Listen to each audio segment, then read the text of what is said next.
Hi friends, ಎಲ್ಲರಿಗೂ ನಮಸ್ತೆ. ಮುದ್ದು ಸೊಸೆ ಮುಂದಿನ ಸಂಚಿಕೆಯಲ್ಲಿ ಏನಾಗುತ್ತೆ ನೋಡೋಣ ಬನ್ನಿ.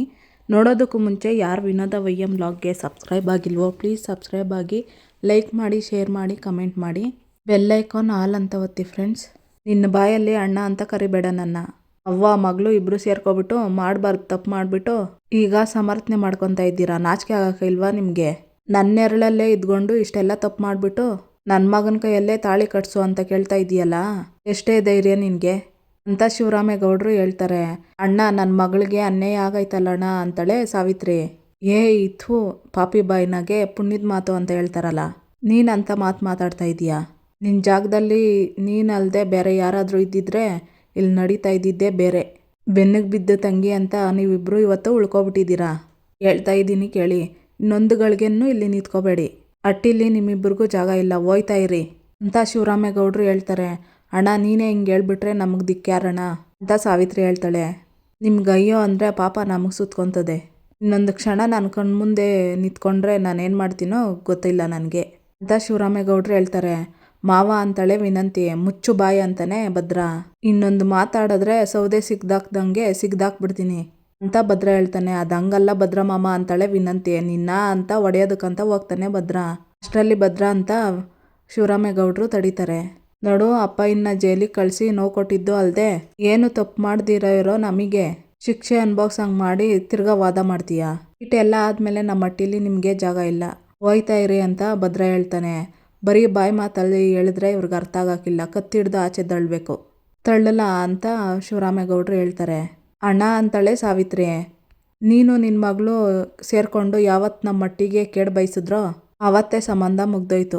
ನಿನಗೆ ಅಲ್ವಾ ಹೇಳ್ತಾ ಇರೋದು, ನಡಿ ಹೊರಗಡೆ ಅಂತ ಸಾವಿತ್ರಿ ಕತ್ತಿಡ್ದು ಆಚೆ ತಳ್ತಾರೆ ಶಿವರಾಮೇಗೌಡರು. ಮತ್ತು ಭದ್ರೇಗೌಡರು ವಿನಂತಿ ಕತ್ತಿಡ್ದು ಆಚೆ ತಳ್ತಾರೆ ತಾಯಿ ಮಗಳನ್ನ. ಅಣ್ಣ ಅಂತಾಳೆ ಸಾವಿತ್ರಿ. ಅಟ್ಟಿಗೂ ನಿಮಗೂ ಸಂಬಂಧ ಮುಗೀತು. ಗೋವಿಂದ ಅವ್ರಿದ್ದ ಜಾಗವ ಗಂಜಲ ಹಾಕಿ ತೊಳಸ್ಲಾ ಅಂತ ಶಿವರಾಮೇಗೌಡರು ಹೇಳ್ತಾರೆ. ಅಣ್ಣ, ನಿನ್ನ ಬಿಟ್ಟರೆ ನಮಗೆ ದಿಕ್ಕ್ಯಾರಣ್ಣ. ನೀನೇ ಆಚೆಗೆ ತಳ್ಳಿಬಿಟ್ರೆ ನಾವೆಲ್ಲೋಗೋದು? ಏನೋ ತಪ್ಪಾಗೋಗೋದೆ, ಇದೊಂದು ಕಿತ ಕ್ಷಮಿಸ್ಬಿಡು. ಇಂದಮ್ಮಯ್ಯ ಅಂತೀನಿ ಅಣ್ಣ ಅಂತ ಸಾವಿತ್ರಿ ಕೇಳ್ಕೊತಿರ್ತಾಳೆ. ನೀನು ನಿನ್ನ ಮಗಳು ಮಾಡಿದ ಕೆಲಸದಿಂದ ನಾನು ಎಷ್ಟೆಲ್ಲ ಅವಮಾನ ಅನುಭವಿಸಿದ್ದೀನಿ ಗೊತ್ತಾ ನಿಮಗೆ? ನಾ ಮಟ್ಟಿನ ನರಕ ಮಾಡಿಬಿಟ್ಟೆ ನೀನು. ನನ್ನ ಉಸಿರಿರೋ ಗಂಟ ನಾನು ಇದನ್ನ ಮರೆಯೋಕ್ಕಿಲ್ಲ, ನಿನ್ನನ್ನು ಕ್ಷಮಿಸೋಕ್ಕೂ ಇಲ್ಲ ಅಂತ ಶಿವರಾಮೇಗೌಡರು ಹೇಳ್ತಾರೆ. ಮಾವ, ಇದೊಂದೇ ಒಂದ್ಕಿತ ಅಂತಾಳೆ ವಿನಂತಿ. ಗೋವಿಂದ, ನನ್ನಿಂದ ಏನಾದರೂ ಅನಾಹುತ ಆಗಕ್ಕೆ ಮುಂಚೆ ಹೊಂಟೋಗು ಅಂತ ಹೇಳ. ಇಷ್ಟು ದಿವಸ ಎರಡು ಅವಿಗೆ ಹಾಲೆರೆದ್ಬಿಟ್ನಲ್ಲ, ಅದಕ್ಕೆ ಅನ್ಭೋಗಿಸ್ಬೇಕು ನಾನು ಅಂತ ಶಿವರಾಮೇಗೌಡರು ಹೇಳ್ತಾರೆ. ಅಣ್ಣ, ಏನೋ ಗೊತ್ತಿಲ್ಲದೆ ಮಣ್ಣು ತಿನ್ನೋ ಕೆಲಸ ಮಾಡಿಬಿಟ್ವು ಅಂತಾಳೆ ಸಾವಿತ್ರಿ. ಗೋವಿಂದ, ಇವರು ಉಸಿರು ಸೋಕಿದ್ರೂ ನಮ್ಮ ಮಟ್ಟಿಗೆ ಪಾಪ ಸುತ್ಕೊಂಡ್ಬಿಡ್ತೈತೆ. ಕಳಿಸ್ಬಿಡು ಇಲ್ಲಿಂದ ಇವ್ರನ್ನ. ಒಂದು ವೇಳೆ ಒಳಗೆ ಬರೋ ಪ್ರಯತ್ನ ಮಾಡಿದ್ರೆ ನಾನು ಮತ್ತೆ ಜೈಲಿಗೆ ಹೋಗ್ಬೇಕಾಗ್ತದೆ ಅಂತ ಹೇಳಿ ಶಿವರಾಮೇಗೌಡರು ಹೊರಟೋಗ್ತಾರೆ ಒಳಗಡೆ. ಅಣ್ಣ ಅಣ್ಣ ಅಂತ ಸಾವಿತ್ರಿ ಬಡ್ಕೊತಿರ್ತಾಳೆ. ಭದ್ರ ಮುಖ ನೋಡೋದ್ರಕ್ಕೂ ಅಸಹ್ಯ ಆಗ್ತೈತೆ, ಛೇ ಅಂತ ಅಂದ್ಬಿಟ್ಟು ಭದ್ರ ಅಂದ್ಬಿಟ್ಟು ಹೊರಟೋಗ್ತಾನೆ. ಅತ್ತಿಗೆ, ನೀವಾದ್ರೂ ಅಂತಾಳೆ ಸಾವಿತ್ರಿ. ನಿನ್ನನ್ನು ನೋಡ್ತಾ ಇದ್ರೆ ಅಯ್ಯೋ ಪಾಪ ಅನ್ನಿಸ್ತೈತೆ ಸಾವಿತ್ರಿ. ನಿನ್ನ ಮಗಳನ್ನ ಈ ಅಟ್ಟಿಗೆ ಕೊಟ್ಟು ಮದುವೆ ಮಾಡಿ ಮಹಾರಾಣಿ ಹಂಗೆ ಮೆರೆಸ್ಬೇಕು ಅಂದ್ಕೊಂಡಿದ್ದೆ. ಆದರೆ ಅದು ನಿನ್ನ ಹಣೆಯಲ್ಲಿ ಬರ್ದಿಲ್ಲ. ಉಪ್ಪು ತಿಂದವನು ನೀರು ಕುಡಲೇಬೇಕು, ತಪ್ಪು ಮಾಡಿದವನು ಶಿಕ್ಷೆ ಅನುಭವಿಸ್ಲೇಬೇಕು ಅಂತ ಈಶ್ವರಿ ಹೇಳ್ತಾಳೆ. ಅವ್ವ, ಇವ್ರ ಕೂಟ ಏನಾದರೂ ಮಾತಾಡೋದನ್ನು ದೊಡ್ಡಪ್ಪ ನೋಡ್ಬಿಟ್ರೆ ನಮ್ಮನ್ನು ಇವ್ರ ಕೂಟನೇ ಕಳಿಸ್ಬಿಡ್ತಾರೆ, ಬಾ ನಾವು ಹೋಗೋಣ ಅಂತ ಚಿತ್ರ ಹೇಳಿ ಚಿತ್ರನ್ನು ಈಶ್ವರಿ ಅಲ್ಲಿಂದ ಹೊರಡ್ತಾರೆ. ನೀವು ಮಾಡಿರೋ ಕೆಲಸಕ್ಕೆ ಒಂದು ವೇಳೆ ನನ್ನ ಗಂಡ ಕ್ಷಮಿಸಿದ್ರೂ ನಾನು ಮಾತ್ರ ನಿಮ್ಮನ್ನು ಕ್ಷಮಿಸೋಕ್ಕಿಲ್ಲ, ಛೀ ಅಂತ ಹೇಳಿ ಮೋಹನ ಒಳಗಡೆ ಹೊರಟೋಗ್ತಾಳೆ. ಅತ್ತಿಗೆ ಅಂತ ಕೂಗ್ತಾ ಇರ್ತಾಳೆ ಸಾವಿತ್ರಿ. ಅಜ್ಜಮ್ಮ ಹೊರಡೋದಕ್ಕಂತ ಹೋಗ್ತಾಳೆ.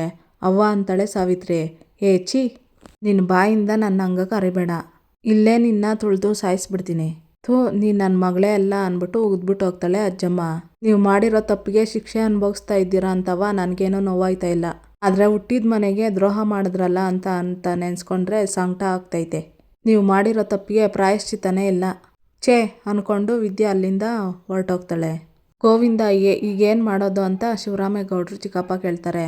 ಚಿಕ್ಕಪ್ಪ, ಇವ್ರು ಮಾಡಿರೋ ಕೆಲಸಕ್ಕೆ ಇಲ್ಲೇ ತುಂಡಾಗಿ ಕತ್ತರಿಸ್ಬೇಕು ಅನ್ನೋ ಕೋಪ ಬರ್ತೈತೆ. ಆದರೆ ಏನು ಮಾಡಲಿ, ಒಂದೇ ರಕ್ತ ಹಂಚ್ಕೊಂಡು ಹುಟ್ಟಿದ್ದೀವಿ ಅನ್ನೋ ಒಂದೇ ಒಂದು ಕಾರಣಕ್ಕೆ ಅಲ್ಲಿ ಕಚ್ಕೊಂಡು ಸುಮ್ಮನೆ ಇದ್ದೀನಿ. ಇವ್ರ ಮ್ಯಾಕೆ ಇನ್ನು ನಿನಗೆ ಕನಿಕರ ಇದ್ದರೆ ನಿಮ್ಮ ಮಟ್ಟಿಗೆ ಕರ್ಕೊಂಡೋಗು, ಇಲ್ಲ ಅಂದರೆ ಬೀದಿಲಿ ಭಿಕ್ಷೆ ಬೇಡಲಿ, ಬಿಟ್ಬಿಡು ಚಿಕ್ಕಪ್ಪ ಅಂತ ಗೋವಿಂದೇಗೌಡರು ಅಂತಾರೆ. ಇವರೇನೋ ಮನುಷ್ಯತ್ವ ಬಿಟ್ಟು ನಡ್ಕೊಂಡ್ರು ಅಂತ ನಾವು ಅದೇ ಥರ ನಡ್ಕೊಳಕ್ಕಾಗ್ತೈತೆ? ಆಗ ನಮಗೂ ಅವ್ರಿಗೂ ವ್ಯತ್ಯಾಸ ಇರ್ತದ? ಸರಿ ಬಿಡು, ಹೊಸಿ ದಿನ ನಾನು ನಮ್ಮ ಹಳ್ಳಿಗೆ ಕರ್ಕೊಂಡೋಗ್ತೀನಿ. ಅವರು ಅಲ್ಲೇ ಇರಲಿ. ವಿಷಯ ಎಲ್ಲ ತಣ್ಣಗಾದ್ಮೇಲೆ ಏನಾದರೂ ಒಂದು ಮಾಡಿದ್ರೆ ಆಗ್ತದೆ ಅಂತ ಶಿವರಾಮೇಗೌಡರು ಚಿಕ್ಕಪ್ಪ ಹೇಳ್ತಾರೆ. ಇದು ಜೀವಮಾನ ಪೂರ್ತಿ ಸರಿ ಹೋಗೋಕ್ಕಿಲ್ಲ ಬಿಡು ಚಿಕ್ಕಪ್ಪ ಅಂತ ಹೇಳಿ ಗೋವಿಂದೇಗೌಡರು ಅಲ್ಲಿಂದ ಹೊರಟೋಗ್ತಾರೆ. ಇತ್ತ ಹಾಲಲ್ಲಿ ಎಲ್ಲರೂ ಇರ್ತಾರೆ. ಅಲ್ಲಿಗೆ ಕೋಟ್ಲೆ ಚಿಕ್ಕಮಾವಯ್ಯ ಚಪ್ರ ಕಿತ್ತಾಕ್ ಸಾಯ್ತು ಅಂತ ಅನ್ಕೊಂಡು ಬರ್ತಾನೆ. ಒಳ್ಳೆ ಕೆಲಸ ಮಾಡಿದೆ ಬಿಡು ಅಂತ ಗೋವಿಂದೇಗೌಡರು ಹೇಳ್ತಾರೆ. ಅಣ್ಣ, ನಾವೇನಾದರೂ ತಪ್ಪು ಮಾಡಿದ್ರೆ ಅದು ಕನಸ್ನಾಗೂ ಕಾಡ್ತದೆ ಅಂತ ಅನಿಸ್ತೈತೆ. ಅಂಥದ್ರಾಗೆ ಇಷ್ಟು ದೊಡ್ಡ ತಪ್ಪು ಮಾಡಿಬಿಟ್ಟು ಹಟ್ಟಿನಾಗ ಒಂದು ಆರಾಮಾಗಿದ್ರಲ್ಲ, ಅವ್ರಿಗೆ ಎಷ್ಟು ಧೈರ್ಯ ಇರಬೇಕು ಅಂತ ಗೋವಿಂದೇಗೌಡರು ಹೇಳ್ತಾರೆ. ಅದು ಆಳ್ ಬಿದ್ದೋಗ್ಲಿ ಗೋವಿಂದು, ನಾವು ಮಾಡಿರೋ ತಪ್ಪಿಗೆ ಪಾಪ ಈ ಹುಡುಗಿ ಶಿಕ್ಷೆ ಅನುಭವಿಸ್ತದ್ಲು ಅಂತ ಪಾಪ ಪ್ರಜ್ಞೆನೂ ಇಲ್ವೇ ಅಂತ ಮೋಹನ ಹೇಳ್ತಾಳೆ. ಅದೆಲ್ಲ ಮನಸಾಕ್ಷಿ ಇರೋರಿಗೆ ಕಣವ್ವ, ಆದರೆ ಅವಳು ಅದನ್ನೆಲ್ಲ ಬಿಟ್ಬಿಟ್ಟವಳೆ. ಇಂಥ ಮಕ್ಕಳ ಜೊತೆಗೆ ಆ ರಾಕ್ಷಸಿ ನನ್ನ ಹೊಟ್ಟೆಲಿ ಹೆಂಗೆ ಹುಟ್ಟಿದ್ಲೋ ಕಣೆ. ಇವತ್ತೇನಾದರೂ ನಮ್ಮ ಭದ್ರ ಆಟ ಮಾಡದೆ ತಾಳಿ ಕಟ್ಬಿಟ್ಟಿದ್ದಿದ್ರೆ ಬಂಗಾರದಂತ ನಮ್ಮ ವಿದ್ಯಾಗೆ ಅನ್ಯಾಯ ಆಗೋಗ್ತಿತ್ತು. ವಿದ್ಯಾ, ಬಾರವ್ವ ಇಲ್ಲಿ. ಯಾವ ತಪ್ಪು ಮಾಡಿದೆ ಈಟ್ ದಿನ ಶಿಕ್ಷೆ ಅನುಭವಿಸ್ಬಿಟ್ಟಿಯಲ್ಲೇ ತಾಯಿ. ನನ್ನ ಮಗನ ಮಾನ ಮರ್ಯಾದೆ ಕಾಪಾಡೋಳೆ ಹೊರ್ತು ಅವನನ್ನು ಜೈಲಿಗೆ ಕಳ್ಸೋಳಲ್ಲ ಅಂತ ಸಾಬೀತು ಮಾಡಿಬಿಟ್ಟೆ. ಅಂತೂ ನಿನ್ನ ತಾಳ್ಮೆ ನಂಬಿಕೆಗೆ ಗೆಲುವು ಸಿಕ್ಬಿಡ್ತು ಕಣವ್ವ. ಒಳ್ಳೆತನಕ್ಕೆ ಒಳ್ಳೇದೇ ಆಗೋದು ಅಂತ ತಿರ್ಗಾ ಸಾಬೀತಾಗೋಯ್ತು. ಇನ್ಯಾವ ಕೆಟ್ಟ ದೃಷ್ಟಿನೂ ನಿಮ್ಮ ಮೇಲೆ ಬೀಳ್ದಿದ್ದಂಗೆ ನೆಮ್ಮದಿಯಾಗಿ ಬಾಳಿ ಅಂತ ಅಜ್ಜಮ್ಮ ಹೇಳಿ ವಿದ್ಯಾಗೆ ದಿಷ್ಟಿ ತೆಗಿತಾರೆ.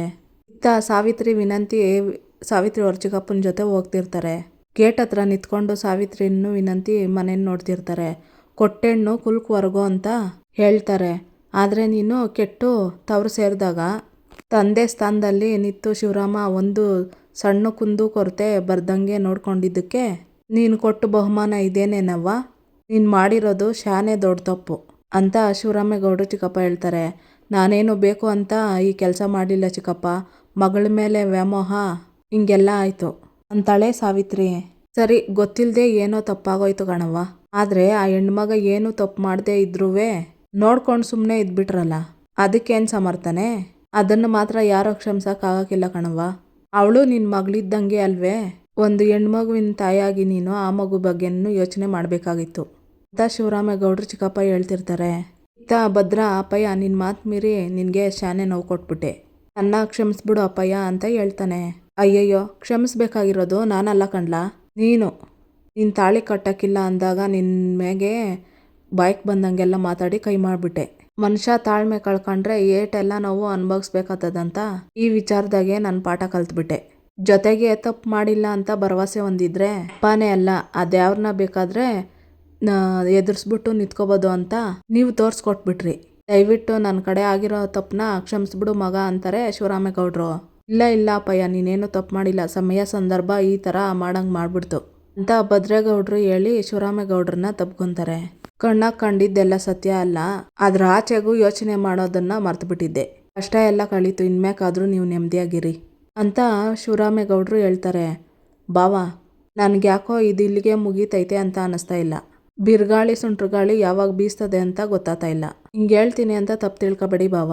ವಿದ್ಯಾ ತಪ್ಪು ಮಾಡಿಲ್ಲ ಅಂತ ಸಾಬೀತಾಗಿರ್ಬೋದು, ಆದರೆ ಭದ್ರ ನಿರಪರಾಧಿ ಅಲ್ಲ ಅಲ್ವಾ? ವಿನಂತಿ ಮಾಡಿರೋ ತಪ್ಪಿಗೆ ಶಿಕ್ಷೆ ಆಗಬೇಕು ನಿಜ, ಆದರೆ ಅವಳಿಗಾಗಿರೋ ಅನ್ಯಾಯಕ್ಕೆ ನ್ಯಾಯ ಸಿಗ್ಬೇಕಲ್ವೇ ಅಂತಾಳೆ ಈಶ್ವರಿ. ದಿಟ್ಟವಾಗ್ಲೂ ಅನ್ಯಾಯ ಆಗಿದ್ರೆ ನೀವು ಹೇಳಿರೋ ಮಾತನ್ನ ಒಪ್ಕೋಬೋದು ಚಿಕ್ಕತೆ, ಆದರೆ ನನ್ನ ಗಂಡ ಯಾವ ತಪ್ಪು ಮಾಡಿಲ್ಲ. ಇಲ್ಲೂ ಕೂಡ ಒಂಚಾಕಿ ಸಂಚು ಮಾಡಿದ್ರು. ವಿನಂತಿ ಅಕ್ಕ ನಮ್ಮ ಗೌಡ್ರನ್ನ ಮದುವೆ ಆಗಬೇಕು ಅನ್ನೋ ಆಟಕ್ಕೆ ಪೊಲೀಸಿಗೆ ಫೋನ್ ಮಾಡಿ ಮಾವಯ್ಯನ ಜೈಲಿಗೆ ಕಳಿಸಿದ್ರು. ಆ ತಪ್ಪನ್ನ ಮುಚ್ಚಾಕೋಕೆ ಈಟೆಲ್ಲ ಸಂಚು ಮಾಡಿದ್ರು. ಈಗ ಅದೇ ಕಾರಣಕ್ಕೆ ನಮ್ಮ ಗೌಡ್ರ ವಿರುದ್ಧ ಮಸಲತ್ ಮಾಡಿಲ್ಲ ಅಂತ ಏನು ಗ್ಯಾರಂಟಿ ಅಂತ ವಿದ್ಯಾ ಹೇಳ್ತಿರ್ತಾಳೆ. ಬಲ್ಲಿ ಲಚ್ಗುಟ್ಟುತ್ತೆ. ಅದನ್ನೆಲ್ಲರೂ ನೋಡ್ತಿರ್ತಾರೆ. ಇತ್ತ ಶಿವರಾಮೇಗೌಡರು ಚಿಕ್ಕಪ್ಪ, ಅವತ್ತೇ ನೀನು ಈ ಸತ್ಯನ ಒಪ್ಕೊಬಿಟ್ಟಿದ್ದಿದ್ರೆ ನೀನು ದೊಡ್ಡವಳಾಗ್ಬಿಡ್ತಿದ್ದೆ. ಇವತ್ತು ಇಂಥ ಪರಿಸ್ಥಿತಿ ಬರ್ತಿರ್ಲಿಲ್ಲ. ನೋಡ್ ಸಾವಿತ್ರಿ, ನಿನ್ನ ಪಾಲಿಗೆ ಈ ಸದ್ಯಕ್ಕೆ ಈ ಅಟ್ಟಿ ಬಾಕ್ಲು ಹಾಕದೆ. ಬಲವಂತವಾಗಿ ಏನಾದರೂ ಹೋಗೋದಕ್ಕೆ ಪ್ರಯತ್ನ ಪಟ್ಟರೆ ಅನಾಹುತಕ್ಕೆ ದಾರಿ ಆಗ್ತೈತೆ. ಅದಕ್ಕೆ ಹೇಳ್ತೀವಿ, ಎಲ್ಲ ಯೋಚನೆ ಬಿಟ್ಟು ಅಟ್ಟಿಗೆ ಹೋಗುವ ಬನ್ನಿ. ನೋಡು ವಿನಂತಿ, ಇಲ್ಲೇ ನಿಂತು ಅಳ್ತಾ ಇದ್ರೆ ಸಮಸ್ಯೆ ಸರಿ ಹೋಗೋಕ್ಕಿಲ್ಲ ಅಂತ ಹೇಳಿ ಶಿವರಾಮೇಗೌಡರು ಚಿಕ್ಕಪ್ಪ ಕಾರ್ ಮೇಲೆ ಇದ್ದಿದ್ದನ್ನ ಓದ್ತಾರೆ. ಕಾಯಬೇಕು ಅಷ್ಟೇ, ನಮ್ಮ ಕಷ್ಟಗಳಿಗೂ ಸಾವಿದೆ ಅಂತ. ಬನ್ನಿ ಕಾರ್ ಹತ್ತವ ಅಂತ ಹೇಳಿ ಶಿವರಾಮೇಗೌಡರು ಚಿಕ್ಕಪ್ಪ ಕಾರ್ ಹತ್ತುತ್ತಾರೆ. ಇತ್ತ ಮನೇನ ನೋಡ್ಕೊಂಡು ಸಾವಿತ್ರಿನೂ ವಿನಂತಿ ಕಾರ್ ಹತ್ತುತ್ತಾರೆ. ಇತ್ತ ಅಜ್ಜಮ್ಮ ನೋಡಿದ್ರ ಅಲ್ಲಿ ಲೊಚ್ಕೊಡ್ತೈತೆ ಅಂದರೆ ನಮ್ಮ ವಿದ್ಯೆ ಹೇಳಿದ ಮಾತು ಸರಿಯಾಗಿದೆ ಅಂತ ಅಜ್ಜಮ್ಮ ಹೇಳ್ತಾಳೆ. ಅದು ಹಂಗಲ್ಲ ಬಾವ ಅಂತಾಳೆ ಈಶ್ವರಿ. ನೆನ್ನೆ ಮೊನ್ನೆ ನನ್ನ ಮಗನ ಕೈಯಲ್ಲಿ ತಾಳಿ ಕಟ್ಸ್ಕೊಂಡು ಬಂದೋಳ್ಗೆ ನನ್ನ ಮಗನ ಮೇಲೆ ಇರೋ ನಂಬಿಕೆ ಅವನ್ನ ಚಿಕ್ಕ ವಯಸ್ಸಿನಿಂದ ನೋಡ್ಕೊ ಬಂದಿರೋ ನಮಗೆ ಯಾಕಿಲ್ದೆ ಹೋಯ್ತು. ಇಷ್ಟೆಲ್ಲ ಆದಮೇಲೆ ಅವ್ರನಿಂದ ಏನು ಸಂಚಾಗಿಲ್ಲ, ನನ್ನ ಮಗಂದೇ ತಪ್ಪು ಅಂತ ಅದು ಹೆಂಗೆ ಹೇಳ್ತೀಯ ಈಶ್ವರಿ ಅಂತ ಶಿವರಾಮೇಗೌಡರು ಕೇಳ್ತಾರೆ.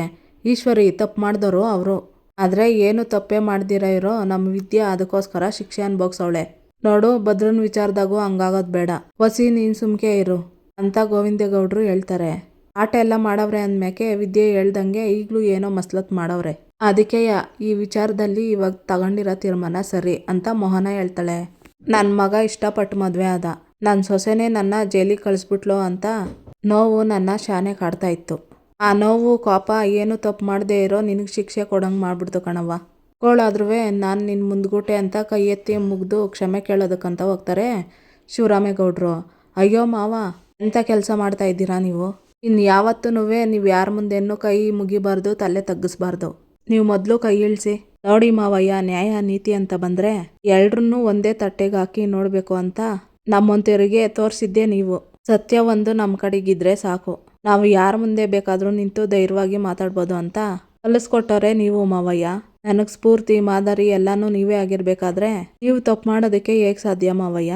ನೀವು ಜೈಲಿಗೆ ಹೋಗೋದಕ್ಕೆ ಕಾರಣ ನಾನು ಆಗಿಲ್ಲದೆ ಇರ್ಬೋದು, ಆದರೆ ಪೊಲೀಸರಿಗೆ ಫೋನ್ ಮಾಡಿದೆ ಅನ್ನೋ ಪಾಪ ಪ್ರಜ್ಞೆ ನನ್ನ ಕಾಡ್ತಾ ಇತ್ತು.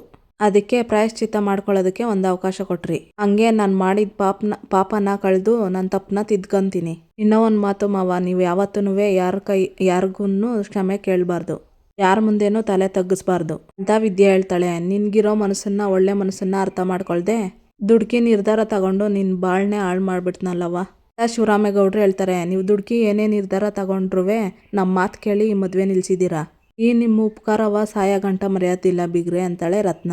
ಹೌದು ಗೌಡ್ರೆ, ನಿಮ್ಮ ಮೊಟ್ಟಿವರೆಗೆ ನನ್ನ ಮೇಲೆ ಇದ್ದು ಕೋಪಕ್ಕೆ ಎಲ್ಲಿ ನಮ್ಮ ಮಾತನ್ನ ನಂಬಕ್ಕೆ ಇಲ್ಲ ಅನ್ಕೊಂಡಿದ್ದೆ. ಆದರೆ ಈಶ್ವರಿಯವರು ನಮ್ಮ ಮಾತಿಗೆ ಬೆಲೆ ಕೊಟ್ಬಿಟ್ಟು ಮದುವೆನ ತಡೆದು ನಿಲ್ಸಿದ್ರು. ಅದರಿಂದ ಆಗ್ತಿದ್ದ ಅನಾಹುತ ತಪ್ಪಿತು. ನೀವೆಲ್ಲ ನನ್ನ ನಂಬಿದ್ದಕ್ಕೆ ಶಾನೆ ಧನ್ಯವಾದಗಳು ಬಿಗ್ರೆ ಅಂತ ವಿದ್ಯಾವರಪ್ಪ ಹೇಳ್ತಾರೆ. ಚೆಲುವರಾಜ, ನನ್ನಿಂದ ಎಂಥ ಮಹಾ ಅಪರಾಧ ಆಗ್ಬಿಡೋದು, ಅದನ್ನು ತಡೆದಿದ್ದಕ್ಕೆ ನಾನೇ ನಿನಗೆ ಧನ್ಯವಾದ ಹೇಳ್ಬೇಕು ಅಂತ ಶಿವರಾಮೇಗೌಡರು ಹೇಳ್ತಾರೆ. ಬಿಗ್ರೆ, ನಿಮ್ಮ ಬಾಯಿಂದ ಇಂಥ ದೊಡ್ಡ ಮಾತು ಬರಬಾರ್ದು, ಆದರೆ ಈ ಸಮಯದಲ್ಲಿ ನಂದೆರಡು ಕೋರಿಕೆಗಳವೆ, ಅದನ್ನು ನಡ್ಸ್ಕೊಟ್ಟಿರಾ ಅಂತ ವಿದ್ಯಾವರಪ್ಪ ಹೇಳ್ತಾರೆ. ಅದೇನು ಕೇಳು ಅಂತಾರೆ ಶಿವರಾಮೇಗೌಡರು. ಏನೂ ಇಲ್ಲ, ನಿಮ್ಮ ಮನಸ್ಸಿನಲ್ಲಿ ನಮ್ಮ ಮೇಲೆ ಕೋಪ ಇಲ್ಲ ಅಂದರೆ ನನ್ನ ಬಾಯಿ ತುಂಬ ಬಿಗ್ರೆ ಅಂತ ಕರೆದ್ಬಿಡಿ ಅಂತ ವಿದ್ಯಾವರಪ್ಪ ಹೇಳ್ತಾರೆ. ಇಲ್ಲಿಗೆ ಈ ಸಂಚಿಕೆ ಮುಕ್ತಾಯ ಆಗುತ್ತೆ. ಇನ್ನೂ ಯಾರು ವಿನೋದ ವೈಎಂ ವ್ಲಾಗ್ಗೆ ಸಬ್ಸ್ಕ್ರೈಬ್ ಆಗಿಲ್ವೋ ಪ್ಲೀಸ್ ಸಬ್ಸ್ಕ್ರೈಬ್ ಆಗಿ, ಲೈಕ್ ಮಾಡಿ, ಶೇರ್ ಮಾಡಿ, ಕಮೆಂಟ್ ಮಾಡಿ, ಬೆಲ್ಲೈಕನ್ ಆಲ್ ಅಂತ ಒತ್ತಿ. ಈ ವಿಡಿಯೋ ನೋಡಿದ್ದಕ್ಕಾಗಿ ಎಲ್ಲರಿಗೂ ಧನ್ಯವಾದಗಳು.